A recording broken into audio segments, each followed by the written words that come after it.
যারা দেশি লিচু পছন্দ করেন তাদের জন্য এই ভিডিওটা। তো চলুন ডাইরেক্ট লিচু বাগে চলে যাই। Let's go. এটা না, অলরেডি বাগানে আইসা পড়ছি দেশি লিচু বাগে। গাইস দেখেন কত সুন্দর লিচু।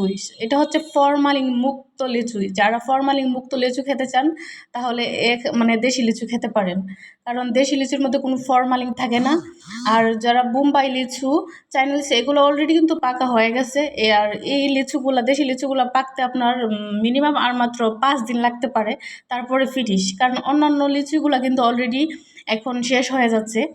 যারা যারা এখনও লিচুই বাগানে আসেন নাই, লিচু খাইতে আসেন নাই, আর হ্যাঁ, লিচুই বাগানে কিন্তু লিচুই পায়রা খাওয়ার স্বাদই আলাদা।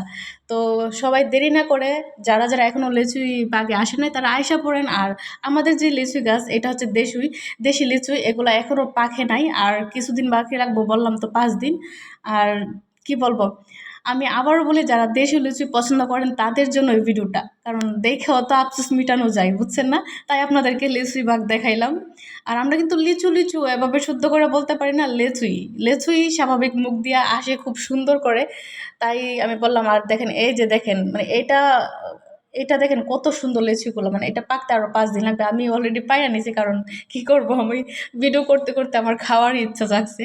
দেখেন কত সুন্দর এগুলা, কিন্তু মানে ফরমালিন মুক্ত, আবারও বলি ফরমালিন মুক্ত লিচুই অনেক মানে অনেক স্বাদ। আমি কি বলবো, মেডিসিন যুক্ত অনেক মিষ্টি মিষ্টি আছে, এগুলা খাইলে তো আপনার এত একটা ভালো লাগে না, মানে এটা যেভাবে ভালো লাগে। দেখেন গাইস, এটা মনে হয় আর 2 দিন লাগবে পাকতে, এই গাছের লিচুগুলো মনে হয় আর 2 দিন মাত্র লাগবে। গাইস, আপনাদের বেবি লাল্লুস লাগতেছে, তো সবাইকে লিচুর দাওয়াত। আমাদের এলাকায় আসবেন, ঘুরবেন, লিচুর পায়রা খাবেন, দইরা খাইবেন। তো দেখেন, আমি কিন্তু আমার কাকার গাছের লিচু বাগ, বুঝছেন, একটা লিচু পায়রা নিচ্ছি। আমাদের এলাকায় সবাইকে লিচুর দাওয়াত। Bye bye.